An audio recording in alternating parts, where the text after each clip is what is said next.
Le jour de la fête des mères, je me suis réveillée à 5 heures pour préparer le déjeuner familial. Personne n'est venu. À 20 heures, j'ai vu sur Instagram. Il faisait un barbecue chez Emma Bellefille. Elle cuisine mieux que toi, maman. Je me suis retrouvée avec de la nourriture pour 15 personnes et le cœur brisé. Le lendemain, j'ai demandé la restitution de l'appartement que j'avais prêté à mon fils.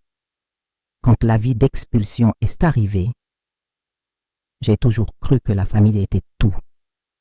58 ans de vie m'ont appris que même si le monde s'écroule autour de nous, nous pouvons toujours compter sur ceux qui portent notre sang, notre histoire, notre amour inconditionnel. Je m'appelle Karine Pascal Villette et pendant des décennies, j'ai construit toute ma vie autour de cette certitude inébranlable. Jérôme a toujours été mon garçon spécial. À 32 ans, mon fils unique restait la prunelle de mes yeux, même après son mariage avec Maude il y a 4 ans. Elle semblait être une douce jeune fille quand je l'ai rencontrée, avec ses 28 ans et sa façon timide de parler. Je me souviens parfaitement du jour où Jérôme me l'a présentée. Je préparais mon célèbre gâteau aux carottes avec glaçage au chocolat quand ils sont arrivés. « Maman, voici Maude », a dit Jérôme avec un sourire que je n'avais pas vu depuis longtemps. Ses yeux brillaient d'une façon qui m'a fait comprendre immédiatement que cette jeune femme serait importante dans nos vies. Maude m'a salué poliment, a complimenté l'appartement et s'est proposée pour aider en cuisine. Je me suis dit que Jérôme avait trouvé une compagne parfaite. Pendant le dîner, elle a tenu à goûter tout ce que j'avais préparé et s'est resservie du plat principal 2 fois, disant qu'elle n'avait jamais mangé un rôti aussi savoureux. « Vous devez m'apprendre cette recette », a demandé Maude avec une admiration sincère. Jérôme dit toujours que vous cuisinez comme personne. J'étais aux anges. Enfin, une belle fille qui valorisait les traditions familiales, qui respectait l'expérience d'une mère dévouée. Durant les mois suivants, Maude est venue régulièrement chez moi. Je lui ai appris mes recettes les plus spéciales. Le hachis de viande séchée, qui était le plat préféré du défunt père de Jérôme. La tourte au poulet au catupiry, qui faisait toujours sensation lors des fêtes familiales. Et même le secret de mon assaisonnement spécial pour les barbecues. Jérôme était radieux de voir sa mère et sa petite amie si bien s'entendre. Souvent, je les observais discuter dans le salon pendant que je finissais de préparer le déjeuner dominical, et mon cœur se remplissait de gratitude d'avoir une famille si unie et harmonieuse. Quand ils se sont mariés, lors d'une cérémonie simple mais émouvante à l'église du quartier, j'ai pleuré de joie. Maude était magnifique dans la robe que nous avions choisie ensemble et Jérôme ne pouvait pas s'arrêter de sourire. Pendant la fête, elle a tenu à me présenter à tous les invités comme la meilleure belle-mère du monde et la cuisinière la plus talentueuse qu'elle jamais connue. Les premières années de leur mariage ont été merveilleuses pour notre famille. Chaque dimanche, ils venaient déjeuner chez moi et Maude apportait toujours des fleurs ou un dessert spécial. Elle m'aidait à mettre la table, faisait la vaisselle malgré mes protestations et demandait toujours à emporter des restes. Comme ça, je n'ai pas besoin de cuisiner pendant la semaine, disait-elle avec son sourire enchanteur. Et Jérôme est heureux de manger la cuisine de sa mère. Je me sentais utile et aimée. Après la mort de mon mari, il y a 8 ans, j'avais trouvé un nouveau but en prenant soin de mon fils et de ma belle-fille. Ma maison avait retrouvé de la vie, des rires et le doux bruit d'une famille réunie. C'était il y a 2 ans que Jérôme est venu me voir avec une proposition qui, à l'époque, semblait parfaitement naturelle et généreuse. Il traversait des difficultés financières. Jérôme avait perdu son emploi dans un cabinet comptable où il travaillait depuis 5 ans. Et Maude gagnait peu comme professeur de maternelle. « Maman, je sais que c'est beaucoup demandé », a dit Jérôme un jeudi après-midi, remuant nerveusement ses mains. « Mais est-ce que tu pourrais nous prêter l'appartement de la rue des Fleurs pour un moment? Juste le temps que je trouve un nouvel emploi et qu'on se réorganise financièrement. » L'appartement de la rue des Fleurs était mon second bien immobilier, un héritage de ma mère. Un endroit petit mais confortable, avec 2 chambres, un salon, une cuisine et une buanderie spacieuse. Je l'avais loué pendant quelques années, mais le dernier locataire s'était parti il y a 3 mois et je n'avais pas encore décidé quoi faire de l'appartement. Bien sûr, mon fils, ai-je répondu sans hésiter. La famille est là pour ça. Vous pouvez rester le temps dont vous aurez besoin. Maud m'a serré dans ses bras. Les larmes s'assaient aux yeux, me remerciant maintes fois pour ma générosité. Elle a promis qu'ils prendraient en soin de l'appartement comme s'il était le leur et que dès que leur situation s'améliorerait, ils partiraient sans créer de problème. Vous êtes un ange dans notre vie, a dit Maud émue. Je ne sais pas comment vous remercier pour tant de bonté. Jérôme semblait aussi sincèrement reconnaissant et soulagé. Il m'a assuré que ce serait temporaire, juste quelques mois, jusqu'à ce qu'il retrouve un emploi. Nous avons tout fait de manière informelle, basée sur la confiance mutuelle qui avait toujours existé entre nous. Ils ont emménagé le mois suivant, et au début tout se passait normalement. Jérôme continuait à chercher du travail avec détermination, et Maud maintenait ses visites régulières pour déjeuner avec moi le dimanche. Elle apportait toujours des nouvelles sur l'aménagement de l'appartement, et j'étais heureuse de savoir qu'ils étaient confortablement installés et en sécurité. 6 mois plus tard, Jérôme a finalement décroché un nouvel emploi, dans un poste même meilleur que le précédent. J'étais rayonnante de fierté et de soulagement. Pendant le déjeuner dominical, nous avons trinqué avec du soda à cette nouvelle phase qui commençait dans leur vie. Maintenant, vous pouvez retrouver votre totale indépendance, ai-je commenté naturellement, imaginant qu'ils commenceraient à chercher leur propre logement à louer. Jérôme et Maud ont échangé un regard que je n'ai pas complètement compris à l'époque. Il s'est éclairci la gorge avant de répondre. « Maman, en fait, nous pensions rester encore un peu dans l'appartement. Tu sais comment c'est, commencer un nouveau travail, bien organiser nos finances. Encore quelques mois et là, on déménagera définitivement. » Cela semblait raisonnable. Je n'étais pas pressée et sincèrement, j'aimais savoir que mon fils habitait dans mon appartement, où je savais qu'il était en sécurité et bien entretenu. De plus, notre relation restait excellente, avec des déjeuners dominicaux réguliers et des conversations affectueuses pendant la semaine. C'est progressivement que j'ai commencé à remarquer des changements subtils. Maud commençait à arriver un peu plus tard les dimanches, prétextant parfois avoir dormi plus longtemps ou être passée chez sa propre mère avant de venir chez moi. Jérôme semblait aussi légèrement plus distant, bien qu'il maintienne toujours sa politesse et son affection habituelle. Mais ces détails étaient si minimes que je ne me permettais même pas de penser qu'il puisse y avoir un problème. Après tout, ils étaient un jeune couple reconstruisant leur vie professionnelle et financière. Il était naturel qu'ils aient d'autres exigences et responsabilités au-delà des visites à leur belle-mère. La première fois que j'ai vraiment été dérangée, c'est quand j'ai réalisé que Maud avait arrêté de me demander mes recettes. Pendant si longtemps, elle avait montré un intérêt sincère pour apprendre mes plats spéciaux, noter les ingrédients et les quantités, poser des questions sur les techniques et les secrets familiaux. Soudainement, cet intérêt a simplement disparu. Quand j'ai mentionné négligemment une nouvelle recette que j'avais essayée, m'attendant à ce qu'elle demande à la noter comme elle le faisait toujours, Maud a simplement souri poliment et changé de sujet. J'ai pensé qu'elle était peut-être trop occupée par son travail pour se soucier de cuisine à ce moment-là. La fête des mères approchait et je sentais une excitation particulière grandir dans ma poitrine. J'avais tout planifié avec tant d'affection. Je me lèverais tôt pour préparer ce déjeuner spécial qui avait toujours du succès dans la famille. J'ai téléphoné à Jérôme le mardi précédent pour confirmer. « Bien sûr, maman, nous serons là dimanche », a dit mon fils avec sa voix affectueuse habituelle. Maud est aussi impatiente. Elle a dit qu'elle avait envie de tes plats. Mon cœur s'est rempli de joie. Cela faisait quelques semaines qu'il ne venait plus au déjeuner dominical, toujours avec une excuse concernant des engagements ou de la fatigue. Mais la fête des mères était différente. C'était sacré. C'était mon jour. Le vendredi, je suis allée au marché et j'ai tout acheté avec le plus grand soin. J'ai choisi la meilleure viande pour le rôti, des légumes frais pour la salade, des ingrédients spéciaux pour le dessert. J'ai dépensé plus que d'habitude, mais peu m'importait. C'était pour ma famille, pour mon fils et ma belle-fille chérie.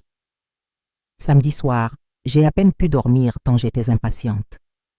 J'imaginais combien ce serait agréable d'avoir la maison à nouveau remplie, d'entendre les rires de Jérôme et les compliments de Maude.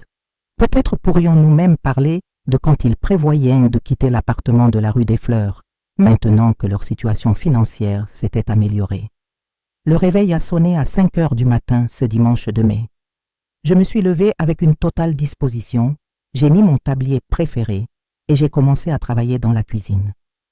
D'abord, j'ai assaisonné la viande avec tout mon amour, utilisant la recette spéciale que ma propre mère m'avait enseignée des décennies plus tôt. L'arôme a commencé à se répandre dans la maison, créant cette atmosphère chaleureuse que j'aimais tant. Pendant que la viande rôtissait au four, j'ai préparé la salade de pommes de terre avec de la mayonnaise maison, fait revenir le chou-fleur avec du lard, préparé le riz bien détaché et les haricots bien assaisonnés.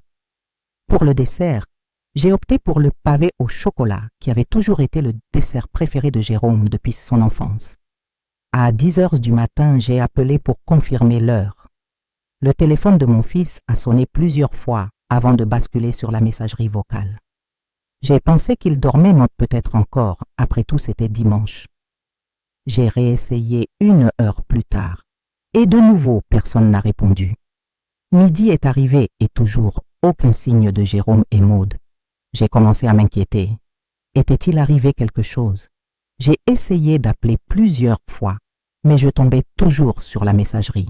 J'ai envoyé des messages sur WhatsApp, mais ils n'affichaient qu'une seule coche, indiquant qu'ils n'avaient pas été livrés. 1 heure et c'est passé, puis 2, puis 3. Le repas était prêt, la table dressée avec ma plus belle vaisselle, les fleurs que j'avais achetées décoraient le salon. Mais la maison restait vide, seul le lourd silence de la déception grandissait dans ma poitrine. À 4 heures de l'après-midi, j'ai enfin réussi à avoir quelqu'un au téléphone. C'était Maude, et sa voix semblait différente, un peu distante. « Salut Karine », a dit ma belle-fille, sans son affection habituelle. « Désolée, on ne pourra pas venir aujourd'hui, un imprévu de dernière minute. »« Mais Maude », ai-je répondu en essayant de contrôler la tristesse dans ma voix.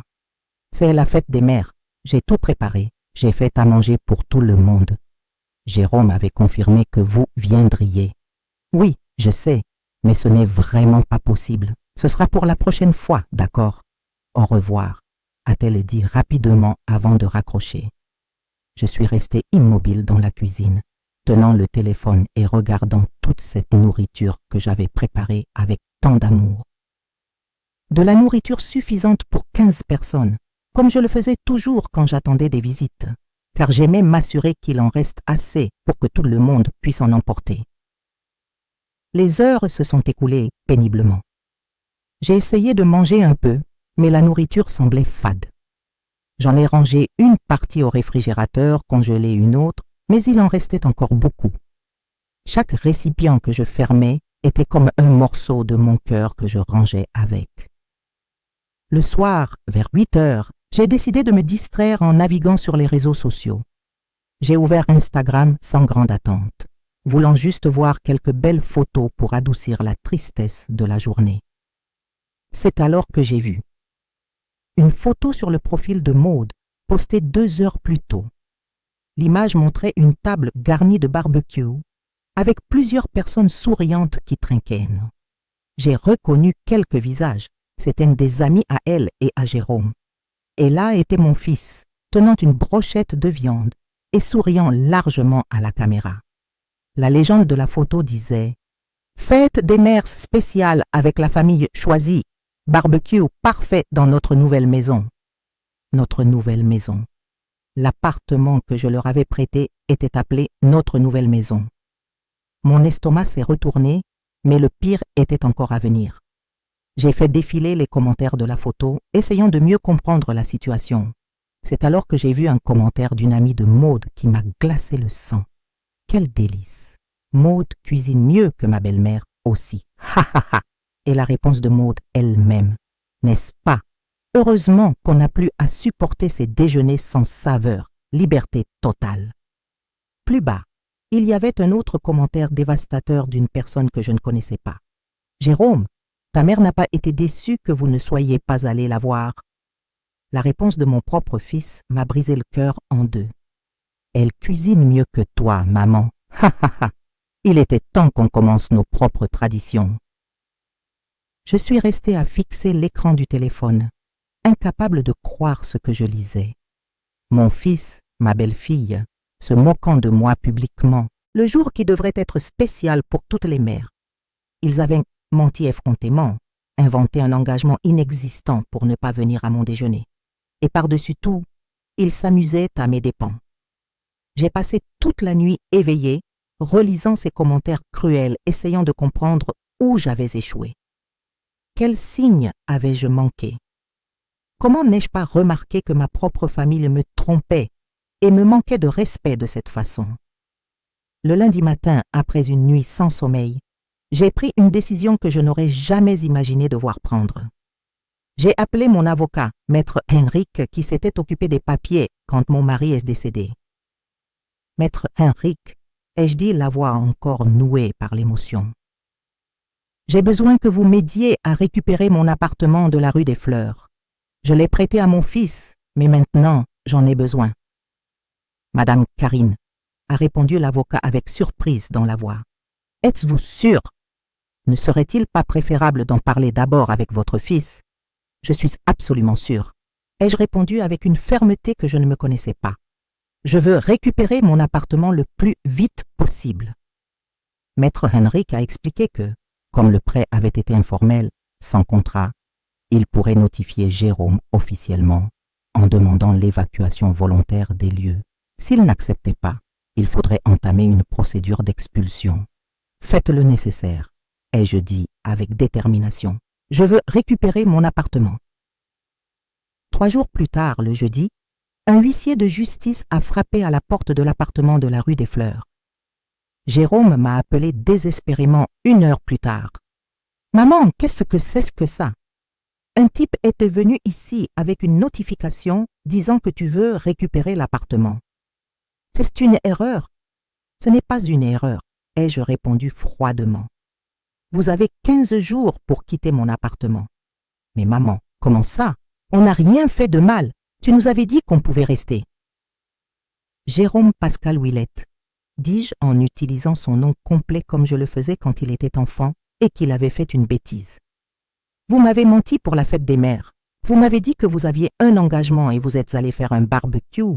Vous vous êtes moqué de moi sur Internet. Vous m'avez traité d'ennuyeuse et de fade. Vous me prenez pour une idiote? Il y eut d'un silence à l'autre bout du fil.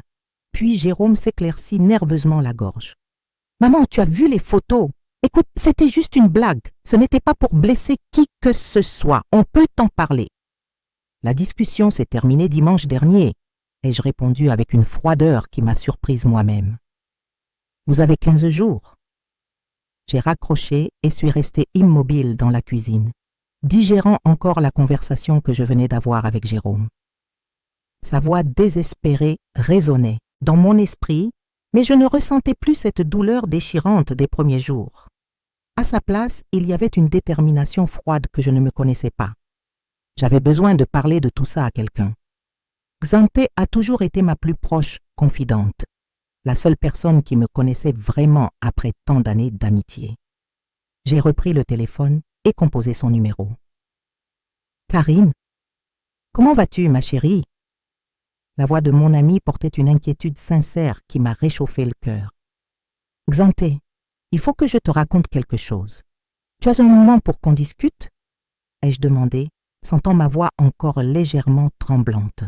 « Bien sûr, j'ai toujours du temps pour toi. Tu veux que je vienne ou tu préfères venir chez moi? » « Je pense que c'est mieux si tu viens ici. J'ai beaucoup de choses à déballer. » 1 heure plus tard, Xanté était assise à ma table de cuisine, buvant le café que j'avais préparé pendant que je lui racontais tous les événements depuis la fête des mères. Je lui ai parlé du déjeuner préparé avec tant d'amour, de l'attente angoissante, des mensonges de Jérôme et Maude, et surtout de ses commentaires cruels sur les réseaux sociaux. « Je n'arrive pas à croire qu'il t'ait fait ça », dit Xanté en secouant la tête avec indignation. « Particulièrement le jour de la fête des mères, c'est un manque de respect total. » Le pire a été de découvrir qu'il se moquait de moi publiquement. Imagine, Xanté, mon propre fils, qui écrit que sa belle-fille cuisine mieux que moi, riant de moi pour que ses amis voient. Ma voix a légèrement faibli en répétant ces mots douloureux. Pascal Oliveira s'est penché en avant, prenant ma main avec affection. « Karine, tu as bien fait de leur redemander l'appartement. Ils ont abusé de ta générosité. Mais si je suis trop dure, c'est mon fils, Xanté, mon unique fils. » Le doute qui me tourmentait depuis lundi est revenu me hanter. Ma chérie, être mère ne signifie pas être un paillasson. Tu leur as prêté cet appartement pour les aider dans un moment difficile, pas pour être humiliés et irrespectés. Ils ont choisi de te mentir, ils ont choisi de te blesser. Les conséquences sont leur responsabilité. Nous sommes restées silencieuses pendant quelques minutes, buvant simplement notre café. Xanté avait toujours cette capacité à me calmer par sa présence, même dans les moments les plus difficiles. « Tu sais ce qui me fait le plus mal ?» ai-je continué après un moment. « C'est de réaliser qu'ils ne m'ont peut-être jamais vraiment respecté. Combien de fois ont-ils dû rire de moi dans mon dos? Combien de fois ont-ils inventé des excuses pour ne pas venir à mes déjeuners? Ne te torture pas comme ça, Karine. Tu as toujours été une mère merveilleuse, dévouée, généreuse. S'ils n'arrivent pas à voir ça, le problème est chez eux, pas chez toi. » Le téléphone a sonné à nouveau, interrompant notre conversation. J'ai regardé l'écran et vu que c'était encore Jérôme. J'ai laissé sonner jusqu'à la messagerie. « Il n'arrête pas d'appeler depuis hier », ai-je expliqué à Xanté. « Il a déjà appelé une 20aine de fois. Et tu ne vas pas répondre? Je n'ai plus rien à lui dire. J'ai déjà dit tout ce que j'avais à dire. » Peu après, mon portable a bipé indiquant un message. C'était un long message de Jérôme, plein d'excuses et de promesses. Je l'ai lu à haute voix à Xanté. « Maman, s'il te plaît, pardonne-moi. C'était juste une bêtise, on ne voulait pas te blesser. Maud est désolée aussi. On peut parler. Tu es tout pour moi, je ne veux pas me disputer avec toi. S'il te plaît, annule cette histoire d'expulsion. » « Typique !» a commenté Xanté avec un soupir. « Maintenant qu'ils voient que tu n'es plus la même qu'avant, ils veulent te faire marche arrière. Mais où était ce remords dimanche dernier quand ils faisaient leur barbecue et se moquaient de toi? » D'autres messages sont arrivés. Certains de Maud, d'autres de Jérôme. Tous suivaient le même schéma. Des excuses, des promesses que ça ne se reproduirait plus, des supplications pour que je reconsidère ma décision. Ils sont désespérés, ai-je observé, lisant les messages les uns après les autres. Bien sûr qu'ils le sont. Ils ont perdu leur logement gratuit et maintenant ils vont devoir se débrouiller seuls. C'est toujours plus facile de dépenser l'argent qui ne sort pas de leur poche. L'un des messages de Maud a particulièrement attiré mon attention. « Karine, je sais que j'ai exagéré dans mes commentaires. J'étais énervée par des choses et au travail et j'ai mal réagi. Vous avez toujours été très bonne avec nous. S'il vous plaît, donnez-moi une chance de tout expliquer en personne. Regarde ça. » ai-je montré le message à Xanté. Maintenant, elle veut donner des explications. Où étaient ces explications dimanche? Karine, tu dois rester ferme. Si tu cèdes maintenant, ils comprendront qu'ils peuvent te manquer de respect quand ils veulent, parce qu'à la fin, tu pardonnes toujours tout. Je savais que mon ami avait raison. Mais j'avoue qu'une partie de moi souffrait encore à l'idée de perdre mon fils pour toujours. Malgré tout, je l'aimais encore. Je me souvenais encore du garçon affectueux qu'il avait été, des moments heureux que nous avions partagés au fil des ans. « Tu penses que je fais la bonne chose ?» ai-je demandé à nouveau, ayant besoin d'entendre cette confirmation. « J'en suis absolument certaine. Tu te respectes, enfin. Tu leur montres qu'il y a des limites et qu'ils ne peuvent pas te piétiner impunément. » Le téléphone fixe a sonné une fois de plus. Cette fois, c'était un numéro que je ne connaissais pas. « Allô ?» ai-je répondu avec prudence. « Madame Karine, c'est Patricia, la belle-sœur de Maud. Maud m'a demandé de vous appeler. » J'ai fait une grimace à Xanté, qui a immédiatement compris de quoi il s'agissait. « Écoutez Patricia, je n'ai rien à dire sur ce sujet avec personne de la famille de Maud. Si elle veut me parler, qu'elle m'appelle directement. Mais Madame Karine, elle va très mal, elle pleure depuis hier. Elle dit que vous êtes comme une mère pour elle et qu'elle ne comprend pas pourquoi vous faites ça. J'ai senti la colère monter en moi. Comment Maude osait-elle envoyer d'autres personnes m'appeler en jouant la victime? Patricia, votre belle-sœur m'a menti pour la fête des mères, m'a humiliée publiquement sur Internet et s'est moquée de moi avec mon fils. Si elle va mal maintenant, elle aurait dû y penser avant de me manquer de respect. Mais madame, tout le monde fait des erreurs. Maude est encore jeune. Parfois, elle ne réfléchit pas avant d'agir. Elle a 28 ans, Patricia.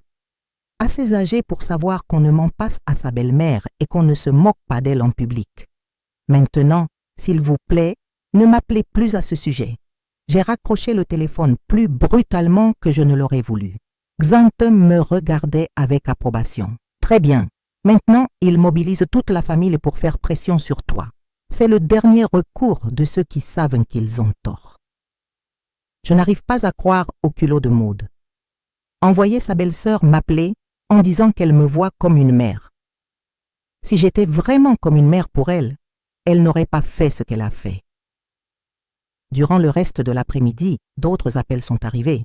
Certains venaient de numéros inconnus, probablement d'autres parents ou amis de Jérôme et Maude, essayant d'intercéder pour eux. J'ai décidé de ne plus répondre aux appels de numéros étrangers. Xanthe est restée avec moi jusqu'au début de la soirée, me donnant le soutien émotionnel dont j'avais tant besoin à ce moment-là. Quand elle s'est préparée à partir, elle m'a donné une forte étreinte. « Karine, tu es plus forte que tu ne l'imagines. Tu vas surmonter ça et tu iras bien. Et quand tout sera passé, tu verras que tu as pris la bonne décision. Merci, Xanthe. Je ne sais pas ce que je ferai sans toi. Je serai toujours là pour toi, tu peux compter sur moi. » Après le départ de Xanthe, je suis restée seule avec mes pensées. La maison était silencieuse, mais différente de ce silence lourd et triste de la fête des mères. C'était maintenant un silence de réflexion, de décision prise, de femmes qui avaient enfin choisi de se respecter. J'ai regardé mon portable et j'ai vu d'autres messages non lus de Jérôme et Maude. Cette fois, j'ai décidé de n'en ouvrir aucun. J'avais entendu assez d'excuses pour la journée. Leurs mots avaient perdu leur poids, devenus vides après tant de mensonges et de manque de respect. J'ai préparé une tisane de camomille et me suis assise dans le fauteuil du salon, pensant à comment ma vie avait changé drastiquement en seulement une semaine. Une semaine auparavant, j'étais une mère dévouée, toujours disponible, toujours prête à aider et à tout pardonner. Aujourd'hui, j'étais une femme qui avait décidé d'avoir des limites et de les faire respecter. Je ne savais pas encore comment serait l'avenir de ma relation avec Jérôme et Maude, mais j'étais sûre d'une chose. Je ne permettrai plus jamais qu'ils me traitent comme un paillasson. Je ne serai plus jamais la mère naïve qui avalait n'importe quelle insulte au nom de l'amour inconditionnel. L'avis d'expulsion avait déjà été remis. Dans quelques jours, je saurais s'il partirait involontairement ou s'il serait nécessaire de prendre des mesures plus drastiques. De toute façon, j'étais prête à aller jusqu'au bout. Le lendemain matin, je me suis réveillée avec une étrange sensation de légèreté que je n'avais pas ressentie depuis longtemps. Pour la première fois depuis des jours, j'avais dormi profondément, sans cauchemar ni sursaut. J'ai préparé mon petit déjeuner lentement, savourant chaque moment de tranquillité. Je finissais mon café quand le téléphone a sonné. C'était encore un numéro inconnu. Je l'ai laissé sonner jusqu'à ce qu'il s'arrête. Ensuite, mon portable a bipé avec un message de Jérôme. « Maman, il faut absolument que je vous parle aujourd'hui. C'est urgent. S'il vous plaît, répondez-moi. » J'ai ignoré le message et continué ma routine matinale. J'avais décidé de ne plus céder à leurs supplications jusqu'à ce qu'ils montrent un véritable remords, pas seulement le désespoir de quelqu'un qui a perdu un logement gratuit. Vers 10 heures, la sonnette a retenti. J'ai regardé par la fenêtre et j'ai vu Jérôme debout devant la porte, avec une expression abattue que je ne reconnaissais pas. Il semblait avoir vieilli de plusieurs années en quelques jours. J'ai hésité quelques secondes, mais j'ai fini par ouvrir la porte. « Maman, merci de me recevoir », a-t-il dit d'une voix étranglée, sans faire mine d'entrer. « Je n'ai pas dit que j'allais te recevoir, je suis juste venue ouvrir la porte », ai-je répondu, restant fermement sur le seuil. Jérôme a passé la main dans ses cheveux, un geste nerveux qu'il faisait depuis l'enfance quand il était inquiet. « Maman, je sais que j'ai tout gâché. Je sais que je vous ai blessé d'une façon impardonnable. » Savoir est différent de s'en soucier, Jérôme. Tu savais très bien ce que tu faisais dimanche dernier. J'étais stupide, maman. Maude insistait pour qu'on fasse le barbecue là-bas. Elle disait que ce serait plus pratique, que vous comprendriez. J'aurais dû dire non, j'aurais dû penser à vous. J'ai observé mon fils attentivement. Il y avait quelque chose de différent dans son ton, une sincérité qui n'était pas présente dans les appels désespérés des jours précédents. Et ses commentaires sur Internet, c'était aussi de la stupidité, ai-je demandé directement. Jérôme a baissé la tête, clairement honteux. Maman, j'avais bu, les amis déconnaient, disaient des bêtises. Quand Maude a posté ses photos, ils ont commencé à faire des blagues sur le barbecue versus le déjeuner de maman. Je suis entré dans leur jeu comme un imbécile. Un jeu? J'ai senti la colère revenir. Humilier ta mère publiquement, c'est un jeu pour toi? Non, maman, ce n'est pas un jeu. C'était une énorme bêtise de ma part. J'essayais de paraître cool devant les amis, mais j'ai fini par être cruel avec la personne la plus importante de ma vie. Nous sommes restés silencieux pendant quelques minutes. Jérôme semblait sincèrement repentant, mais je ressentais encore une profonde méfiance. Combien de fois m'avait-il présenté des excuses au fil des années, simplement pour répéter les mêmes erreurs? Jérôme, tu as 32 ans. Tu n'es plus un adolescent qui essaie d'impressionner ses amis. Comment puis-je être sûr que cela ne se reproduira pas? Parce que j'ai enfin compris ce que j'ai perdu, maman. Ces derniers jours ont été les pires de ma vie. Je n'ai pas pu travailler correctement, je n'ai pas pu dormir, je n'ai rien pu faire d'autre que penser à quel point je suis un fils ingrat. Et Maude, où est-elle dans toute cette histoire de repentir? Jérôme a hésité avant de répondre, et j'ai compris qu'il y avait quelque chose de plus derrière cette conversation. Maude, elle est à la maison. En fait, maman, il s'est passé des choses que vous devez savoir. Quelles choses? Je peux entrer pour qu'on en parle. C'est compliqué d'en parler ici sur le pas de la porte. J'ai hésité quelques secondes, mais j'ai fini par le laisser entrer. Jérôme s'est assis sur le canapé du salon, le même canapé où il avait grandi en regardant des dessins animés, où je l'avais soigné quand il était malade, où nous avions partagé tant de moments heureux. Maman, après que vous ayez demandé la restitution de l'appartement, Maude et moi avons eu une énorme dispute, a-t-il commencé, évitant mon regard. À propos de quoi? De tout. De ce qu'on vous a fait, des mensonges, des commentaires sur Internet. J'étais désespérée, je voulais vous appeler, je voulais m'excuser, mais Maude n'arrêtait pas de dire que vous exagériez, que ça allait passer. J'ai ressenti une pointe de surprise. Elle a dit ça? Oui. Elle a dit que vous finissez toujours par tout pardonner, qu'il fallait juste attendre quelques jours et que tout redeviendrait normal. Mais je savais que cette fois c'était différent. Je vous connais, bon maman. J'ai vu dans votre regard lundi que quelque chose avait changé. Et qu'est-ce qu'elle a dit d'autre? Jérôme a pris une profonde respiration avant de continuer.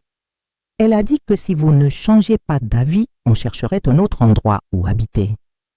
Elle a dit qu'elle n'allait pas s'humilier devant une belle-mère rancunière. Les mots de Maude m'ont frappé comme une gifle. Belle-mère rancunière. Après tout ce que j'avais fait pour elle, après toutes les faveurs, toute l'affection, c'était comme ça qu'elle me voyait. Belle-mère rancunière, ai-je répété à voix basse, plus pour moi-même que pour Jérôme. Maman, quand elle a dit ça, j'ai explosé. Je lui ai crié dessus. Je lui ai dit que vous nous aviez toujours traités mieux que ce que nous méritions, que c'était nous qui étions ingrats. Si quelqu'un était rancunière ici, c'était elle, qui n'a jamais montré la moindre gratitude pour tout ce que vous avez fait. Et comment a-t-elle réagi? Très mal. Elle s'est mise à crier aussi, disant que je prends toujours le parti de ma mère, qu'elle se sent comme une étrangère dans notre famille. Elle a dit que si je ne résolvais pas la situation de l'appartement, elle partirait. J'ai traité cette information avec précaution. Maude avait enfin montré son vrai visage à Jérôme. après 3 ans à prétendre être la belle-fille parfaite, elle avait révélé ce qu'elle pensait vraiment de moi et de notre famille. Et toi, qu'est-ce que tu lui as répondu? Je lui ai dit que si elle voulait partir, qu'elle parte, que je ne mentirais plus à ma mère, ni ne lui manquerais de respect pour plaire à qui que ce soit. J'ai regardé mon fils avec une attention renouvelée. Pour la première fois depuis longtemps, il semblait parler avec son cœur, sans l'influence manipulatrice de Maude. Jérôme, il faut que tu comprennes quelque chose. Ce n'est pas juste une question d'appartement, c'est une question de respect, de vérité, de famille. Vous m'avez menti, humilié, et vous vous êtes moqué de moi. Cela ne se résout pas simplement avec des excuses. Je sais, maman, je sais qu'il faudra du temps pour que vous me fassiez à nouveau confiance, mais je veux essayer de reconquérir cette confiance. Je veux redevenir le fils que vous méritez. Et Maude, elle fait partie de ce changement? Jérôme est resté silencieux pendant quelques instants, visiblement en lutte avec ses propres pensées. Maman, je dois être honnête avec vous. Je pense que Maude et moi, c'est fini. À cause de l'appartement, à cause de tout. L'appartement n'a été que la goutte d'eau. Je réalise depuis un moment qu'elle n'aime pas vraiment notre famille, qu'elle a toujours été jalouse de ma relation avec vous. Elle faisait toujours des commentaires malveillants sur vous quand nous étions seuls. Quel genre de commentaires? Elle disait que vous étiez collante, que vous vous mêliez trop de notre vie, que j'étais un fils à maman. Je prenais toujours votre défense, mais parfois je finissais par être d'accord avec certaines choses qu'elle disait, juste pour éviter les disputes. Cette confession m'a fait plus mal que prévu. Savoir que Jérôme avait approuvé des critiques injustes à mon égard, même pour éviter les conflits, me montrait à quel point il s'était éloigné de moi ces dernières années. Jérôme, ça me fait très mal. J'ai toujours essayé de respecter votre espace. J'ai toujours essayé d'être une belle-mère présente, mais pas envahissante. Je sais, maman, vous avez toujours été parfaite. Le problème venait de moi, qui ai laissé Maude mettre ses idées dans ma tête. J'ai été lâche. Et maintenant, qu'est-ce que tu comptes faire? D'abord, je veux quitter l'appartement. Que vous changiez d'avis ou non sur l'expulsion, je ne veux plus y habiter. Pas après tout ce qui s'est passé. Et où vas-tu habiter? Je vais chercher un endroit à louer, seul. J'ai besoin de temps pour réfléchir, pour me réorganiser, pour comprendre qui je suis vraiment sans l'influence de Maude. J'ai observé mon fils avec un mélange de fierté et de tristesse.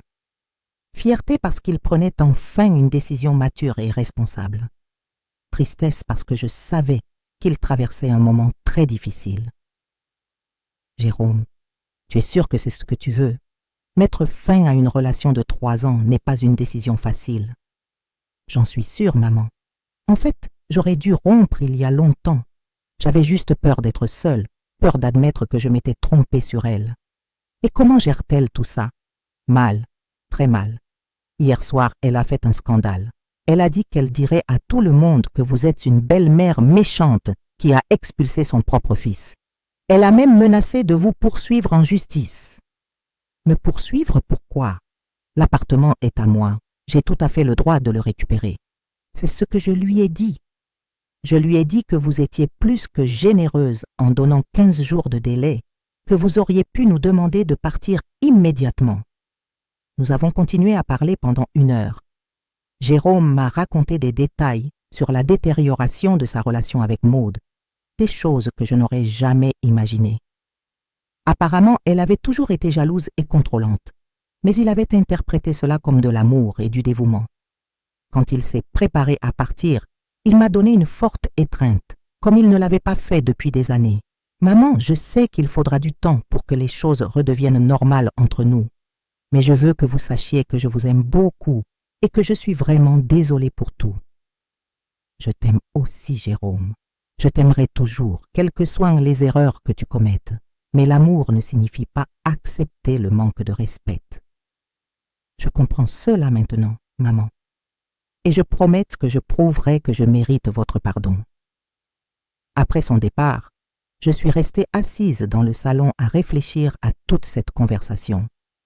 Une partie de moi était soulagée de savoir que Jérôme avait enfin vu le vrai visage de Maude. Une autre partie s'inquiétait de la souffrance qu'il traversait. J'ai pris le téléphone et j'ai appelé Xansé. J'avais besoin de partager ces nouvelles avec quelqu'un. Xansé, tu ne vas pas croire ce qui s'est passé aujourd'hui, ai-je commencé dès qu'elle a décroché. Raconte-moi tout, ma chérie. Je lui ai rapporté toute la conversation avec Jérôme, de ses aveux concernant Maude jusqu'à sa décision de rompre et de quitter volontairement l'appartement.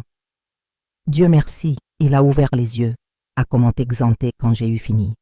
J'ai toujours eu des doutes sur cette fille. Elle a toujours été calculatrice, mais elle le cachait bien.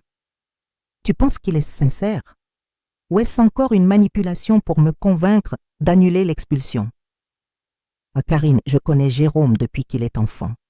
D'après ta description de la conversation, il semble sincèrement repentant. De plus, sa décision de rompre avec Maude et de quitter l'appartement volontairement montre qu'il prend les choses au sérieux. J'espère que tu as raison. Je n'en peux plus d'être trompé par eux. Tu as bien fait de rester ferme sur ta position. C'est ce qui a ouvert les yeux de Jérôme. Si tu avais cédé dès son premier appel, il n'aurait jamais remis en question le comportement de Maude. Nous avons passé quelques minutes de plus à parler de la situation. Xanté m'a rassuré en me disant que je devrais donner une chance à Jérôme de prouver son changement, mais sans baisser complètement ma garde. Quand j'ai raccroché, je me sentais plus optimiste que je ne l'avais été depuis des jours. Peut-être y avait-il encore un espoir pour ma relation avec mon fils. Peut-être que cette expérience douloureuse pourrait finalement nous rapprocher à nouveau. Mais une chose était certaine.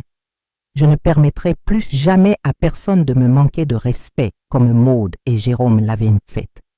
J'avais appris à valoriser ma propre dignité et c'était une leçon que je garderai pour le reste de ma vie. Le lendemain matin, je me suis réveillée avec une sensation différente dans la poitrine. La conversation avec Jérôme m'avait touchée d'une manière inattendue. D'un côté, je ressentais un immense soulagement de savoir qu'il avait enfin vu le vrai visage de Maude. De l'autre, une inquiétude maternelle grandissait en moi en pensant à la souffrance que mon fils traversait. J'ai préparé mon petit déjeuner plus lentement que d'habitude, savourant chaque gorgée tout en digérant tout ce qui s'était passé la veille.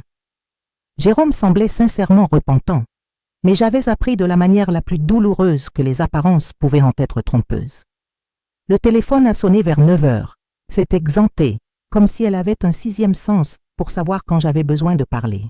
« Bonjour, ma chérie, comment te sens-tu après la conversation d'hier » a-t-elle demandé, avec ce ton maternel qui me rassurait toujours. « Confuse, pour être honnête, » ai-je répondu, m'asseyant dans le fauteuil du salon. Une partie de moi veut croire que Jérôme a changé, mais une autre a peur d'être trompée à nouveau. C'est naturel que tu te sentes ainsi, Karine.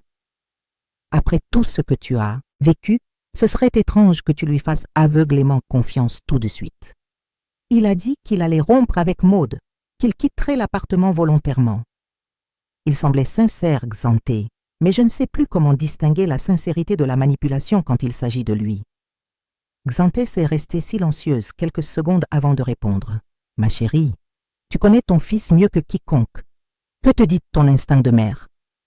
J'ai respiré profondément, essayant d'accéder à cette intuition maternelle qui m'avait toujours guidée quand Jérôme était enfant. Mon instinct me dit qu'il disait la vérité.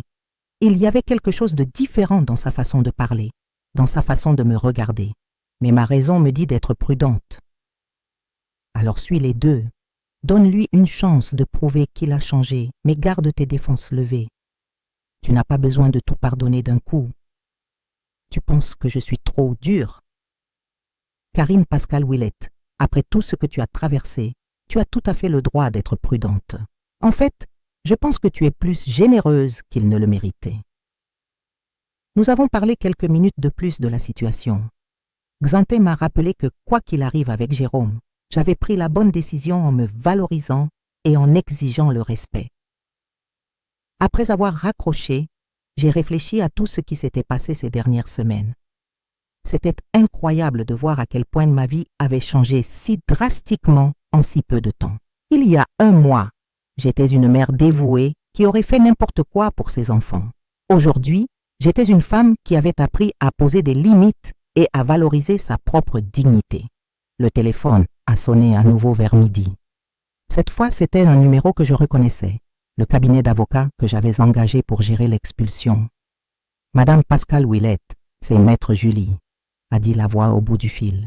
« Je vous appelle pour vous informer d'un développement dans la situation de l'expulsion. » J'ai senti mon estomac se nouer. « Que s'est-il passé, docteur ?» « Nous avons reçu un appel de votre locataire, votre fils Jérôme Pascal Ouellette. Il a demandé une réunion pour discuter d'un départ volontaire du logement. » « Un départ volontaire ? » Oui. Apparemment, il souhaite négocier un départ à l'amiable, sans avoir à poursuivre la procédure d'expulsion. C'est une situation plutôt inhabituelle, pour être honnête. Je suis restée silencieuse pendant quelques secondes, assimilant cette information. Jérôme était donc vraiment sérieux à propos d'un départ volontaire de l'appartement. « Madame Pascale Ouellette, vous m'entendez » demanda l'avocat. « Oui, excusez-moi, je suis là. Qu'a-t-il dit exactement ?» Il a mentionné vouloir résoudre la situation de la manière la plus respectueuse possible, qu'il reconnaît avoir commis des erreurs et qu'il aimerait trouver une solution favorable pour toutes les parties concernées. Et que pensez-vous de cette proposition ?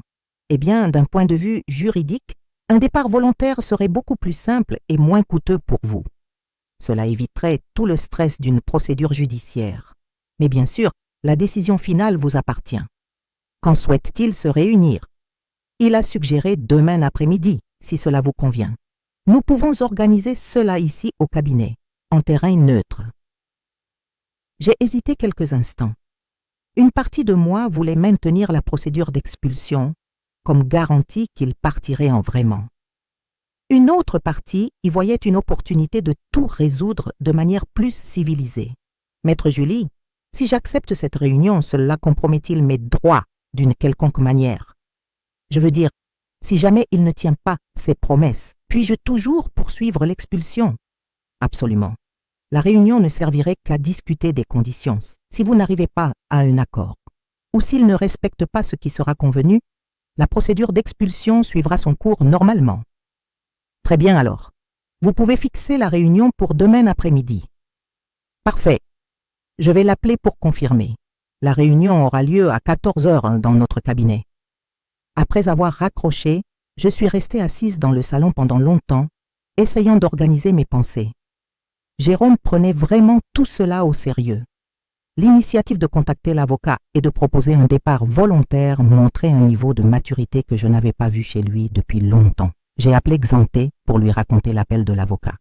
« C'est un bon signe, Karine, » dit-elle, après que je lui ai relaté la conversation. « Cela montre qu'il assume la responsabilité de ses actes. Tu penses que je peux lui faire confiance? Je pense que tu devrais aller à la réunion et écouter ce qu'il a à dire, mais garde la procédure d'expulsion comme plan B, au cas où il ne tiendrait pas ses promesses. C'est exactement ce que je vais faire. Et comment te sens-tu par rapport à tout cela? » Je me suis arrêtée pour réfléchir avant de répondre. Étrangement, je me sens plus forte que depuis longtemps, comme si j'avais enfin retrouvé ma voix après des années de silence. C'est bien d'entendre ça, ma chérie. Tu mérites de te sentir ainsi. Nous avons passé le reste de l'après-midi à parler d'autre chose. C'était réconfortant d'avoir une amie comme Xanté, quelqu'un qui me soutenait inconditionnellement, mais qui n'avait pas peur de me dire la vérité quand c'était nécessaire. Le lendemain matin, je me suis réveillée avec un mélange d'anxiété et de curiosité concernant la réunion de l'après-midi. J'ai choisi une tenue qui me donnait confiance, un blazer bleu marine qui m'apportait toujours de l'assurance dans les situations importantes. Je suis arrivée au cabinet de Maître Julie quelques minutes avant 14 heures. Jérôme était déjà là, assis dans la salle d'attente avec une expression sérieuse et concentrée. Il s'est levé dès qu'il m'a vue. « Bonjour, maman », dit-il, avec un ton respectueux que je n'avais pas entendu depuis longtemps. « Bonjour, Jérôme », ai-je répondu, gardant une certaine formalité. Maître Julie nous a reçus dans son bureau et a expliqué comment la réunion se déroulerait. Ce serait une conversation informelle pour essayer de parvenir à un accord sur les conditions du départ. « Très bien », commença l'avocat. « Jérôme, vous avez sollicité cette réunion. Souhaitez-vous expliquer votre proposition ?» Mon fils a pris une profonde inspiration avant de parler. « Maître, Je reconnais pleinement avoir commis de graves erreurs envers ma mère et l'appartement qu'elle nous a gentiment prêté. Je veux résoudre cette situation de la manière la plus respectueuse possible. Et quelle serait votre proposition ? Demanda maître Julie. Ma petite amie et moi allons quitter l'appartement volontairement d'ici la fin de cette semaine. Nous laisserons le logement dans le même état que nous l'avons reçu, propre et sans dommage. L'avocat m'a regardé. Madame Pascale Ouellette, que pensez-vous de cette proposition ? La fin de cette semaine, c'est dans 3 jours seulement, ai-je fait remarquer. Vous arriverez à trouver un autre endroit où habiter en si peu de temps ? Jérôme m'a regardé droit dans les yeux. Maman, j'ai déjà trouvé un appartement à louer, petit mais suffisant pour moi. Quant à Maude, eh bien, nous nous sommes séparés. J'ai ressenti un pincement de surprise, même si je m'attendais à cette information. Quand est-ce que ça s'est terminé ? Hier soir. Nous avons eu une conversation définitive sur tout ce qui s'est passé. Elle a clairement dit qu'elle ne comptait pas vous présenter des excuses, et j'ai précisé que c'était inacceptable pour moi. Et comment a-t-elle réagi ? Très mal. Elle a fait un scandale. Elle a dit des choses horribles sur vous et sur notre famille. C'est à ce moment-là que j'ai définitivement compris que j'avais fait une énorme erreur en restant avec elle si longtemps. Le docteur Julie est intervenu. Et où mademoiselle Maude compte-t-elle habiter ? Elle va retourner temporairement chez ses parents, a répondu Jérôme. Elle a déjà retiré toutes ses affaires de l'appartement ce matin. Très bien, dit l'avocat en prenant des notes. Jérôme, pouvez-vous respecter le délai que vous avez proposé ? Oui, tout à fait. En fait, j'ai déjà commencé à emballer mes affaires. Je peux rendre les clés d'ici vendredi après-midi. J'ai regardé mon fils attentivement. Il y avait quelque chose de différent chez lui, une détermination que je n'avais pas vue depuis longtemps. Il semblait sincèrement engagé à résoudre cette situation. « Maman, » dit Jérôme en se tournant vers moi, « je sais qu'il faudra beaucoup de temps avant que vous me fassiez à nouveau confiance. Mais je veux que vous sachiez que je suis prêt à travailler pour regagner cette confiance, même si cela prend des années. Jérôme, j'apprécie tes paroles, mais j'ai besoin de voir des actions concrètes. Des promesses, j'en ai déjà entendu beaucoup. Je comprends parfaitement. C'est pourquoi je veux proposer quelque chose de plus. Quoi donc ? Je veux vous payer un loyer symbolique pour les 3 ans où j'ai vécu dans l'appartement sans rien payer. Je sais que je ne pourrai jamais compenser entièrement votre générosité, mais je veux au moins essayer. Le docteur Julie et moi avons échangé des regards surpris. Cette proposition était complètement inattendue. Jérôme, ce n'est pas nécessaire, dis-je, sincèrement touché par le geste. Pour moi, c'est nécessaire, maman. Je dois assumer la responsabilité de mes actes. Je vais commencer par payer 50 € par mois.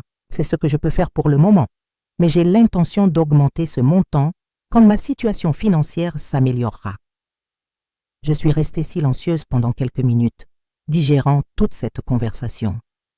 Jérôme semblait vraiment transformé, assumant des responsabilités qu'il n'avait jamais prises auparavant. « Docteur Julie, si j'accepte cette proposition, qu'en est-il de l'aspect légal ?» ai-je demandé. « Eh bien, si les 2 parties sont d'accord, nous pouvons rédiger un accord établissant tous les points discutés. Cela protégerait légalement les 2 parties. »« Alors faisons cela, » ai-je décidé.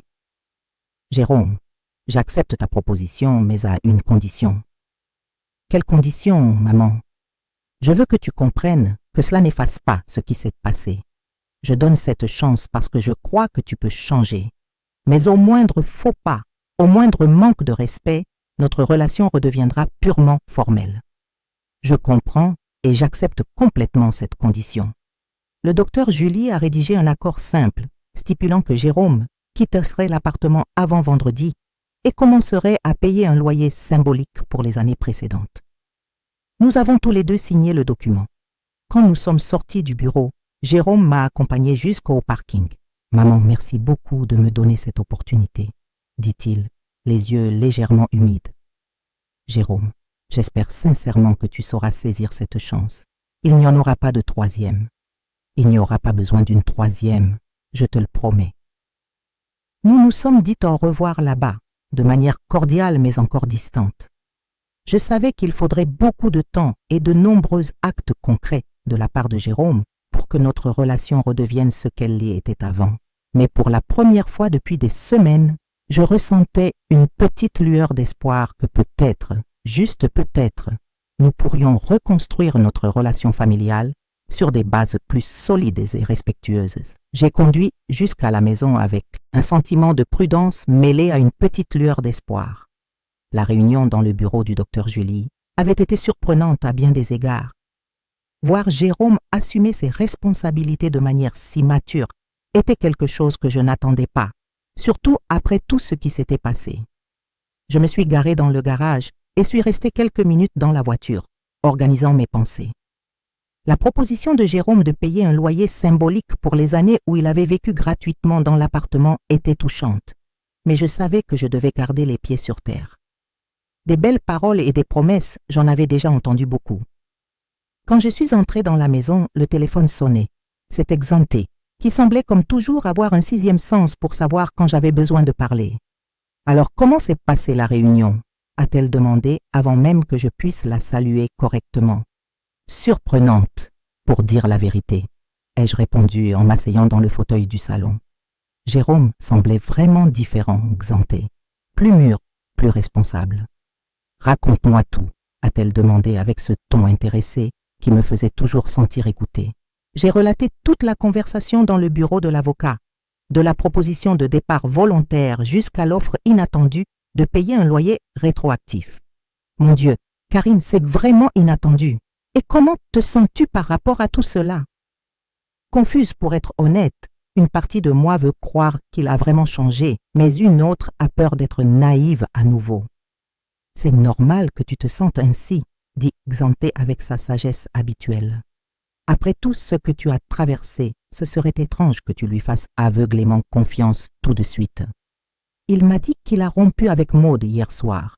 Apparemment, elle a refusé de s'excuser, et c'était la goutte d'eau pour lui. Intéressant. Et tu crois à cette version? Je ne sais pas, Xanté. Je veux y croire, mais j'ai été trompée tant de fois. Qu'est-ce que tu penses que je devrais faire? Je pense que tu as bien fait d'accepter sa proposition tout en restant sur tes gardes. Laisse faire le temps et observe ses actes, pas seulement ses paroles. Nous avons parlé encore quelques minutes de la situation. Xanté m'a rappelé que quoi qu'il arrive avec Jérôme, j'avais beaucoup grandi en tant que personne pendant toute cette expérience douloureuse. Après avoir raccroché, j'ai préparé un dîner simple et je suis restée à réfléchir à comment ma vie avait changé ces dernières semaines. Il y a un mois, j'étais une mère qui mettait toujours ses enfants en premier, même quand cela signifiait me mettre au second plan. Aujourd'hui, j'étais une femme qui avait appris à valoriser sa propre dignité et à exiger le respect. Jeudi matin, je reçois un appel inattendu. C'était Jérôme. « Bonjour maman, j'espère que je ne dérange pas », dit-il d'un ton respectueux. « Bonjour Jérôme, de quoi as-tu besoin ? En fait, j'appelle pour vous informer que j'ai fini d'emballer toutes mes affaires. Je vais rendre les clés cet après-midi, un jour avant le délai convenu. » « Ah, très bien. Et comment vis-tu ce déménagement ? C'est difficile pour être honnête, mais nécessaire. »« Maman, je peux vous poser une question ? » ?»« Oui. Voudriez-vous venir à l'appartement avec moi aujourd'hui pour vérifier si tout est en ordre ? Je sais que je n'ai pas le droit de demander ça, mais ce serait important pour moi que vous voyiez que je tiens ma parole. » J'ai hésité quelques secondes. Aller à l'appartement avec Jérôme serait revivre des souvenirs douloureux, mais ce serait aussi une façon de vérifier s'il était vraiment sincère sur le fait de tout laisser en ordre. « D'accord, Jérôme. À quelle heure veux-tu que je vienne ? Serait-ce possible à 15 heures ? Comme ça, nous aurons le temps de tout vérifier tranquillement. » C'est bon, on se retrouve là-bas.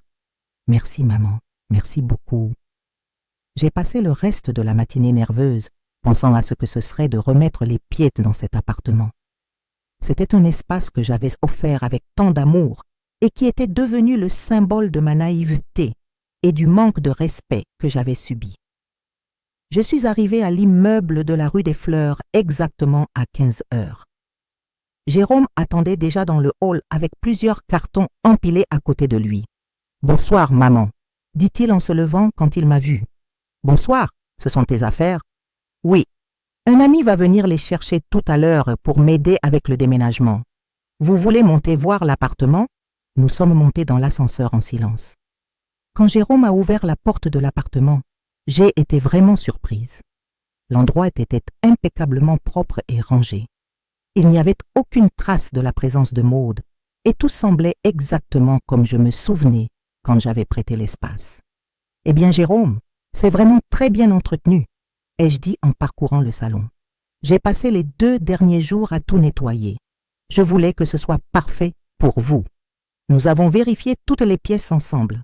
La cuisine brillait, la salle de bain était sans aucun dommage et la chambre complètement vide et propre.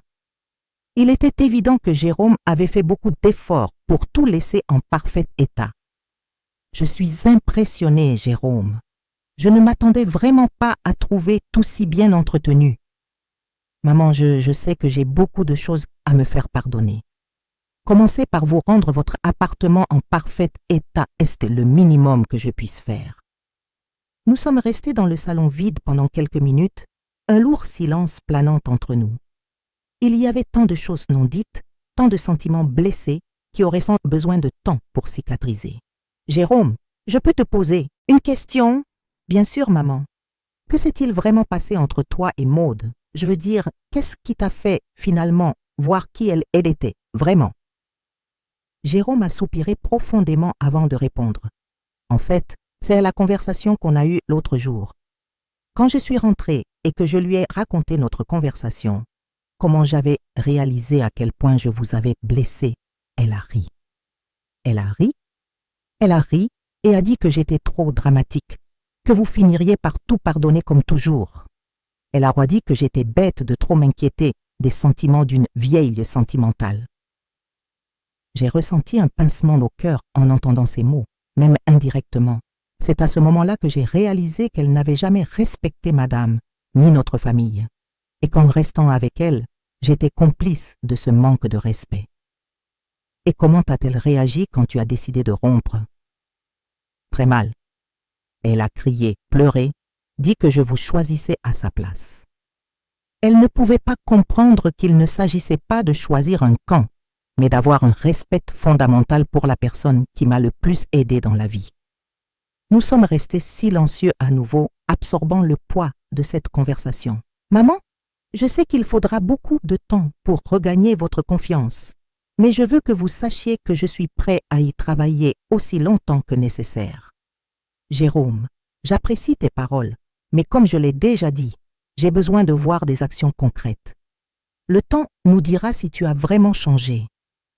Je comprends parfaitement. C'est pourquoi je veux commencer par respecter rigoureusement tout ce que j'ai promis. » L'ami de Jérôme est arrivé peu après pour aider avec les cartons. Pendant qu'il transportait les dernières affaires, j'observais l'appartement vide. C'était étrange de penser que cet espace, qui avait été le théâtre de tant de souffrances ces dernières semaines, me revenait. « Maman, voici les clés, » dit Jérôme, me tendant le trousseau. J'ai pris les clés avec le sentiment qu'un cycle se terminait. « Merci, Jérôme. »« Maman, puis-je dire encore une chose? »« Oui. » Je sais que je n'ai pas le droit de demander quoi que ce soit après tout ce que j'ai fait, mais j'aimerais beaucoup qu'un jour nous puissions retrouver une relation normale entre mère et fils. Je ne demande pas un pardon immédiat, juste une chance de prouver que je peux être un meilleur fils. J'ai regardé Jérôme pendant quelques secondes, voyant en lui les traits du garçon que j'avais élevé avec tant d'amour. Jérôme, cette chance, tu l'as déjà. Ce que tu en feras dépend exclusivement de toi. Merci, maman, je ne la gâcherai pas. Nous nous sommes dit au revoir à la porte de l'appartement de manière cordiale. Je suis restée seule dans l'espace vide, ressentant un mélange de soulagement et de mélancolie. C'était la fin d'un chapitre très douloureux de ma vie, mais aussi le début de quelque chose de nouveau. Avant de partir, j'ai jeté un dernier coup d'œil à chaque pièce, m'assurant que tout était vraiment en ordre. Jérôme avait tenu parole jusque-là, laissant l'appartement impeccable.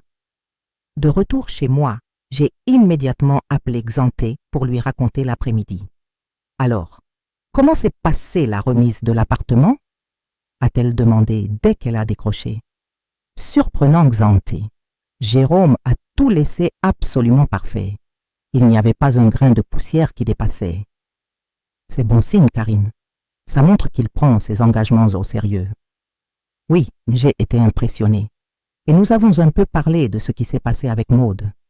J'ai raconté à Xancé la conversation que Jérôme avait eue avec son ex-petite amie et comment cela lui avait enfin fait voir sa vraie personnalité. Eh bien, au moins quelque chose de bon est sorti de toute cette terrible situation, a observé Xanté. Peut-être que Jérôme a finalement mûri. Je l'espère, Xanté, mais je vais garder les pieds sur terre et observer ses actions à partir de maintenant. C'est exactement ce qu'il faut faire.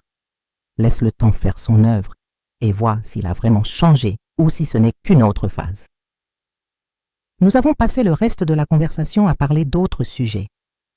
C'était réconfortant d'avoir une amie comme Xancé, toujours présente dans les moments les plus difficiles et aussi dans ceux d'espoir prudent. Ce soir-là, avant de dormir, j'ai réfléchi à tout ce qui s'était passé. En quelques semaines, ma vie avait subi une transformation complète. J'avais découvert une force intérieure que je ne savais pas posséder et appris à valoriser ma propre dignité par-dessus tout. L'appartement était revenu entre mes mains. Jérôme semblait sincèrement repentant et disposé à changer, et j'étais devenue une personne plus forte et plus déterminée. Il était impossible de savoir ce que l'avenir réservait, mais pour la première fois depuis longtemps, je sentais que j'avais le contrôle de ma propre vie. Le vendredi suivant, j'ai décidé qu'il était temps de commencer à penser à l'avenir de l'appartement. Avoir le bien de retour me donnait un sentiment de contrôle que j'avais perdu depuis longtemps, mais apportait aussi la responsabilité de décider quoi en faire. Je prenais mon petit déjeuner quand le téléphone a sonné. C'était Jérôme, à nouveau. « Bonjour maman. Comment allez-vous » a-t-il demandé avec le même ton respectueux qu'il utilisait ces derniers jours. « Bonjour Jérôme, je vais bien, merci. Maman, j'appelle pour vous informer que j'ai déjà mis de côté l'argent pour le premier paiement dont nous avons parlé. Je peux passer aujourd'hui pour vous le remettre ?» J'ai été surprise par la rapidité. « Tu as déjà réuni toute la somme ?» ?»« Oui. J'ai vendu quelques affaires que j'avais gardées et j'ai demandé une avance au travail. Je veux vous montrer que je prends notre accord au sérieux. »« Très bien, Jérôme. Tu peux venir à 14 heures. »« Parfait. Merci beaucoup, maman. » Après avoir raccroché, je réfléchissais à quel point Jérôme faisait des efforts pour tenir ses promesses. Une partie de moi restait méfiante, mais il était impossible d'ignorer que ses actions correspondaient à ses paroles. À 2 heures précises, la sonnette retentit. Jérôme était à la porte avec une enveloppe à la main, vêtue simplement mais proprement. « Bonjour, maman. J'ai apporté le premier paiement comme promis, » dit-il en tendant l'enveloppe. « Entre, Jérôme. Allons parler dans le salon. » Nous nous sommes assis dans le salon, et il a posé l'enveloppe sur la table basse. C'est 2000 réais, comme convenu. Et j'ai une proposition supplémentaire à faire. Quelle proposition? J'aimerais continuer à payer ce montant mensuellement pour l'appartement, même après avoir remboursé la dette des années précédentes. Je sais que vous pouvez le louer à d'autres personnes, mais si vous êtes d'accord, j'aimerais devenir votre locataire officiel. Cette proposition m'a complètement surprise. Tu veux louer l'appartement? Oui, maman. J'ai trouvé un logement temporaire pour l'instant, mais ce serait très important pour moi de pouvoir retourner dans votre appartement, cette fois-ci de la bonne manière, en payant un loyer et en respectant tous vos droits de propriétaire. Jérôme, j'ai besoin d'y réfléchir. C'est une décision importante. Bien sûr, maman. Vous n'avez pas besoin de décider maintenant. Je voulais juste que vous connaissiez mon intention. Et quelle que soit votre décision, je continuerai à rembourser ma dette envers vous. Nous avons continué à discuter pendant quelques minutes. Jérôme m'a parlé de son nouveau travail et de comment il organisait ses finances. Il était évident qu'il essayait vraiment de mettre de l'ordre dans sa vie. Maman, puis-je vous poser une question personnelle? Oui. Comment vous sentez-vous après tout ce qui s'est passé? Je sais que j'ai causé beaucoup de souffrance et cela pèse lourdement sur ma conscience. J'ai regardé Jérôme pendant quelques secondes avant de répondre. Je vais bien, Jérôme. En fait, je vais mieux que je ne l'aurais imaginé. J'ai découvert que j'étais plus forte que je ne le pensais. Je suis heureux de l'entendre. Vous avez toujours été une femme forte, mais peut-être que vous ne le saviez pas. C'est vrai, j'ai passé tellement de temps à essayer de plaire à tout le monde que j'ai oublié de valoriser ma propre opinion et ma dignité. Maman, je sais que je n'ai pas le droit de dire cela après tout ce que j'ai fait, mais j'ai toujours admiré votre force et votre générosité. Le problème, c'est que je m'étais habituée à recevoir sans donner en retour. Jérôme, j'apprécie ta sincérité. Mais comme je l'ai déjà dit, j'ai besoin de voir des changements constants sur la durée. Je comprends parfaitement. Et c'est exactement ce que j'ai l'intention de faire. Après le départ de Jérôme, j'ai appelé Xanté pour lui parler de la visite et de la proposition inattendue. Il veut louer l'appartement officiellement, a-t-elle demandé, surprise. C'est ce qu'il a dit. Et il a apporté le premier remboursement de la dette, comme promis. Eh bien, ce sont des signes positifs, Karine. Mais pensez-vous accepter la proposition de location? Je ne sais pas, Xanté. D'un côté, ce serait un revenu mensuel garanti. De l'autre, ce serait garder Jérôme très proche de ma vie à nouveau. C'est une décision difficile, en effet. Mais rappelez-vous que cette fois, vous auriez le contrôle total de la situation. Avec un contrat, des règles claires et vos droits protégés. C'est vrai, ce serait complètement différent de la situation précédente. Et s'il ne respectait pas l'accord, vous pourriez l'expulser sans culpabilité ni drame familial. Nous avons passé quelques minutes de plus à discuter des pour et des contre de la proposition. Xanté, comme toujours, m'a aidé à voir la situation sous différents angles. Le samedi matin, j'ai décidé de visiter l'appartement pour voir son état et réfléchir davantage à l'avenir du bien. C'était étrange d'être la seule, sans la tension et le conflit qui avaient marqué mes dernières visites.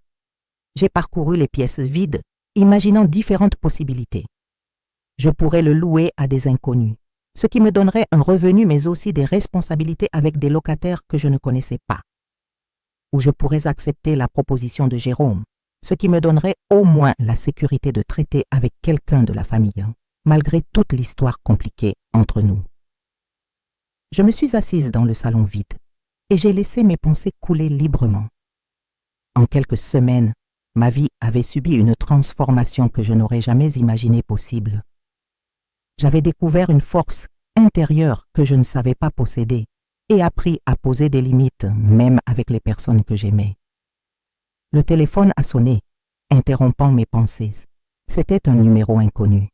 Allô? Bonjour, je parle bien à Madame Karine Pascal Willette? Oui, c'est moi. Je m'appelle Carlos Alberto Mendez, je suis agent immobilier.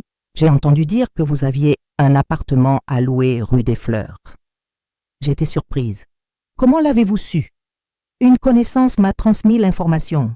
J'ai quelques clients intéressés par des appartements dans ce quartier. Voudriez-vous discuter des possibilités? En fait, je n'ai pas encore décidé si je vais louer l'appartement. Je comprends. Mais si vous le souhaitez, je peux vous aider à trouver des locataires fiables et m'occuper de toute la partie administrative. Ce serait intéressant d'en discuter en personne. J'ai fixé un rendez-vous avec l'agent immobilier pour le lundi suivant. Il était important de connaître toutes les options avant de prendre une décision définitive. En rentrant chez moi, j'ai trouvé un message sur mon portable. C'était de Jérôme. Maman, je sais que vous avez besoin de temps pour réfléchir à ma proposition, mais je voulais vous dire que je suis prêt à signer tout type de contrat que vous jugerez nécessaire. Je veux que vous vous sentiez complètement en sécurité et protégé.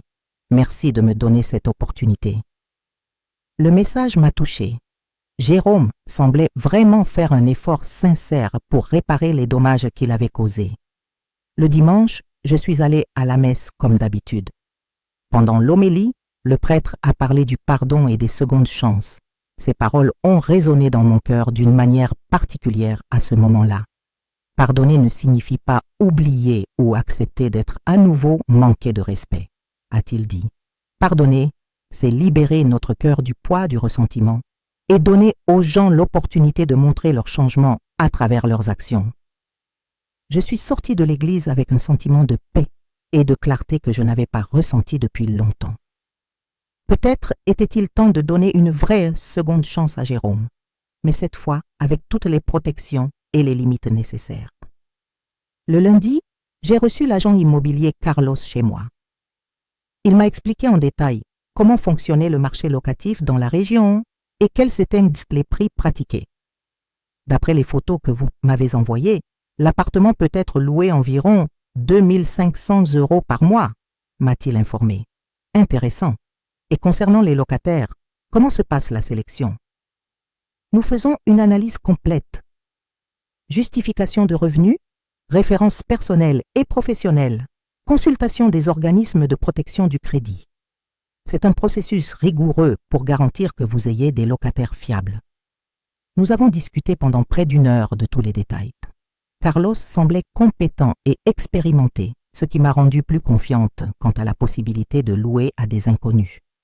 Après son départ, j'ai réfléchi aux 2 options qui s'offraient en un mois. Louer via l'agent à des inconnus pour un montant plus élevé, ou accepter la proposition de Jérôme pour un montant moindre, mais avec l'avantage de connaître le locataire. Le mardi, j'ai pris ma décision. J'ai appelé Jérôme. « Bonjour Jérôme. »« Bonjour maman. Comment allez-vous ?»« Je vais bien. Je vous appelle pour parler de votre proposition de location de l'appartement. »« Oui, maman. Vous êtes toujours intéressée ? » Je suis prête à accepter, mais avec quelques conditions très claires. Bien sûr, maman, je vous écoute. Premièrement, ce sera un contrat de location formel avec toutes les clauses légales. Deuxièmement, le loyer sera de 2200 € par mois, pas les 2000 que vous aviez suggérés. Troisièmement, tout retard ou manquement entraînera une expulsion immédiate, sans discussion familiale. J'accepte toutes les conditions, maman. Quand pouvons-nous signer le contrat? Je vais faire préparer un contrat par un avocat. Il devrait être prêt d'ici la fin de la semaine. Parfait. Maman, merci beaucoup de me donner cette opportunité. Je ne la gâcherai pas. J'espère que non, Jérôme. Cette fois, il n'y aura pas de 3e chance. J'ai raccroché avec le sentiment d'avoir pris la bonne décision. Jérôme aurait son opportunité de montrer qu'il avait changé, mais cette fois avec toutes les protections légales nécessaires. Xanté était satisfaite quand elle a appris ma décision. Je pense que vous avez fait le bon choix, Karine. Vous donnez une chance à Jérôme tout en protégeant vos intérêts. Exactement. J'ai appris qu'il est possible d'être généreuse sans être naïve. Et c'est une leçon précieuse qui servira toute la vie. En attendant la rédaction du contrat, je ressentais un mélange d'espoir prudent et de détermination.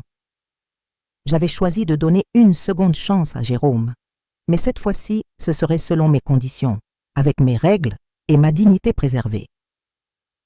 2 ans plus tard. J'étais dans la cuisine en train de préparer mon célèbre gâteau aux carottes quand la sonnette a retenti. J'ai regardé par le Judas et j'ai souri en voyant Jérôme devant la porte, tenant un bouquet de fleurs jaunes, mes préférées. Il y avait quelque chose de différent dans son attitude, une maturité que je n'avais pas vue depuis longtemps. « Bonjour, maman », a dit mon fils quand j'ai ouvert la porte, me tendant les fleurs avec un sourire sincère. « Je vous ai apporté celle-ci, sans occasion particulière, juste parce que j'en avais envie. »« Qu'elles sont belles, Jérôme, merci, » ai-je répondu, sentant mon cœur se réchauffer. « Entre, j'étais justement en train de faire ce gâteau que tu as toujours aimé. » Jérôme est entré et s'est dirigé vers la cuisine, où il s'est assis sur le tabouret haut à côté du comptoir, le même endroit où il s'asseyait quand il était enfant, m'observant cuisiner. « Maman, je suis venue apporter le loyer de ce mois, » a-t-il dit, sortant une enveloppe de sa poche. « Et je voulais aussi vous parler de quelque chose d'important. »« Qu'est-ce que ce serait ?» ai-je demandé en mettant les fleurs dans un vase de soie. « J'ai eu une promotion au travail. Je vais être directeur de l'agence du Sud, » a annoncé Jérôme avec une fierté évidente dans la voix. « Le salaire va beaucoup augmenter, alors je voudrais proposer une révision du montant du loyer. » J'ai arrêté de remuer le glaçage du gâteau et les regarder avec surprise. « Tu veux augmenter ce que tu payes ?»« Oui, je le veux. L'appartement vaut plus que ce que je paye. Et maintenant je peux payer un montant plus juste, » a expliqué mon fils, tripotant nerveusement ses mains. « De plus, je veux accélérer le remboursement de cette dette des années précédentes. Ces 2 dernières années, Jérôme avait religieusement respecté tous ses engagements envers moi. Il n'avait jamais été en retard pour un loyer, avait toujours maintenu l'appartement impeccable. Et plus importante encore, il était devenu un fils respectueux et présent, pas seulement en parole, mais par des actions cohérentes. « Jérôme, tu n'as pas besoin de faire ça, » ai-je dit, touché par sa proposition. « Le montant actuel est bon. »« Si, j'en ai besoin, maman. Ça fait partie du processus de réparation que j'ai commencé il y a 2 ans, » a-t-il répondu avec détermination. « Je veux que tu saches que j'apprécie tout ce que tu as fait pour moi, particulièrement la seconde chance que tu m'as donnée. » La minuterie du four a sonné, indiquant que le gâteau était prêt. Pendant que je le sortais, Jérôme continuait de parler de ses réussites professionnelles. Il était évident qu'il avait beaucoup mûri, assumant des responsabilités qu'il évitait auparavant. « Et comment vont les choses dans ta vie personnelle ?» ai-je demandé, en posant le gâteau sur le plan de travail pour qu'il refroidisse. Jérôme a hésité quelques secondes avant de répondre. « En fait, maman, j'ai rencontré quelqu'un. Une femme nommée Béatrice qui travaille dans le même immeuble que moi. Elle est professeure de mathématiques. C'est bien, mon fils, parle-moi d'elle, ai-je dit, sincèrement intéressé. Elle est très différente de Maud, maman. C'est une personne simple, honnête, qui valorise la famille, a expliqué Jérôme, et j'ai pu voir une lueur spéciale dans ses yeux. J'aimerais beaucoup que tu la rencontres, mais seulement quand tu te sentiras prête. La mention de Maud ne me causait plus de douleur comme avant. Le temps avait cicatrisé ses blessures, et j'avais appris à voir toute cette expérience comme un apprentissage nécessaire. Je serais heureuse de la rencontrer, Jérôme. Quand tu voudras l'amener ici, elle sera la bienvenue, ai-je répondu sincèrement. Mon fils m'a regardé avec surprise. Tu es sûr? Je ne veux pas te mettre la pression. J'en suis sûre. Je fais confiance à ton jugement maintenant, Jérôme. Tu as prouvé que tu as grandi et appris de tes erreurs passées. Nous avons continué à discuter pendant 1 heure, pendant que le gâteau refroidissait et que je préparais le glaçage. Jérôme m'a parlé de ses projets professionnels, de Béatrice et de comment il avait beaucoup réfléchi à notre relation ces dernières années. « Maman, je peux te dire quelque chose ?» a-t-il demandé pendant que je servais des parts de gâteau. « Bien sûr, mon fils. Merci d'avoir été ferme avec moi il y a 2 ans. Je sais que c'était difficile pour toi, mais c'était exactement ce dont j'avais besoin, » a dit Jérôme, la voix légèrement tremblante. « Si tu n'avais pas pris cette décision, je serais probablement resté le même fils immature et irrespectueux. » Jérôme, tu as toujours été un bon garçon au fond. Tu avais juste besoin de trouver ton chemin, ai-je répondu, caressant son visage comme je le faisais quand il était petit. Tu m'as appris que l'amour véritable signifie parfois dire non, poser des limites. J'ai appris que le respect, c'est la base de toute relation, particulièrement en famille. À ce moment-là, j'ai senti que notre relation s'était enfin complètement guérie. Nous n'étions pas seulement revenus à ce que nous étions avant, mais nous étions devenus quelque chose de meilleur, une mère et un fils qui se respectaient mutuellement. Le téléphone a sonné, interrompant notre conversation. C'était Xanté, qui semblait comme toujours avoir un 6e sens pour appeler au bon moment. « Salut Xanté » ai-je répondu joyeusement. « Jérôme est ici, tu veux lui parler ?»« Bien sûr. Comment vas-tu, mon chéri ?» a dit Xanté quand j'ai passé le téléphone à Jérôme. J'ai observé mon fils discuter avec enthousiasme avec Xanté, lui racontant sa promotion et parlant de Béatrice. C'était réconfortant de voir comme il était devenu un homme responsable et heureux. Quand Jérôme a rendu le téléphone, Xanté voulait encore me parler. « Karine, quelle joie d'entendre Jérôme si bien et si mûr, » a commenté mon ami. « Tu dois être fière. » Je suis très fière, Xanté, et reconnaissante d'avoir eu une amie comme toi pour me soutenir pendant ces moments difficiles, ai-je répondu, regardant Jérôme qui souriait en finissant sa part de gâteau. Après avoir raccroché, Jérôme s'est préparé à partir. Il avait des engagements professionnels l'après-midi, mais a promis de revenir le week-end pour me présenter Béatrice. « Maman, avant de partir, je veux que tu saches que tu es la femme la plus forte et la plus sage que je connaisse, » a-t-il dit, me donnant une forte étreinte. J'ai beaucoup appris en observant comment tu as géré toute cette situation difficile. J'ai aussi beaucoup appris, Jérôme. J'ai appris qu'il est possible d'être généreuse sans être naïve, qu'il est possible d'aimer sans accepter le manque de respect. Et j'ai appris qu'être un vrai homme signifie assumer ses responsabilités et bien traiter les gens qui nous aiment, ajouta mon fils. Après le départ de Jérôme, je suis restée dans le salon à réfléchir à la façon dont ma vie avait changé ces 2 dernières années. L'appartement de la rue des Fleurs était devenu non seulement une source de revenus, mais aussi un symbole de ma capacité à me valoriser et à exiger le respect. Maud avait complètement disparu de nos vies après la rupture. J'ai appris par des connaissances qu'elle avait déménagé dans une autre ville et s'était mariée avec un homme plus âgé. Je ne ressentais plus ni colère ni rancœur envers elle, juste une indifférence sereine. Xanté restait ma main, confidente la plus proche, toujours présente dans les moments importants. Notre amitié s'était encore renforcée pendant cette période difficile, prouvant que les véritables amis sont des trésors rares dans la vie.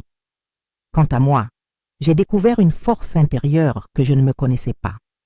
J'ai appris que poser des limites n'est pas de la cruauté, mais de l'amour propre. Que pardonner ne signifie pas oublier ou accepter d'être à nouveau irrespecté, et surtout, qu'il n'est jamais trop tard pour des changements positifs dans la vie. Le téléphone sonna à nouveau. Cette fois, c'était Jérôme. « Maman, j'ai oublié de te demander. Voudrais-tu dîner avec nous samedi? Béatrice est impatiente de te rencontrer et je pensais que ce serait bien de faire ça à la maison, dit-il, en faisant référence à l'appartement qu'il louait désormais officiellement. Ce serait un plaisir, mon fils. À quelle heure? À cette heure.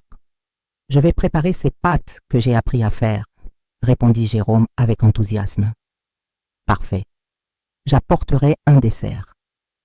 J'ai raccroché le téléphone avec un sourire aux lèvres. C'était incroyable de penser qu'il y a 2 ans, je vivais l'un des moments les plus douloureux de ma vie.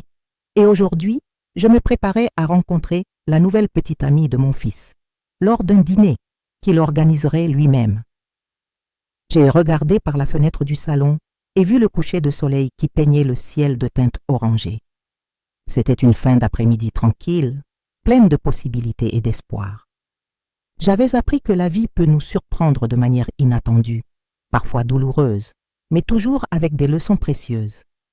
J'ai pris l'enveloppe avec l'argent du loyer que Jérôme avait laissé et l'ai rangé dans le tiroir où je gardais tous ses reçus de paiement. En 2 ans, il n'avait jamais eu un seul jour de retard. Cette constance me montrait que son changement était authentique et durable. Ce soir-là, avant de dormir, j'ai mentalement remercié pour tout ce qui était arrivé. Pour la douleur qui m'avait appris à me valoriser, pour la force que j'avais découvert avoir, pour l'amitié sincère d'Xanté, et surtout pour le fils que j'avais retrouvé. Pas le même qu'avant, mais une version meilleure, plus mûre et respectueuse. La vie m'avait appris que parfois, il faut perdre pour gagner, qu'il faut être forte pour gagner le respect, et que l'amour véritable entre une mère et son fils peut surmonter toute tempête, tant qu'il est basé sur le respect mutuel et la dignité préservée.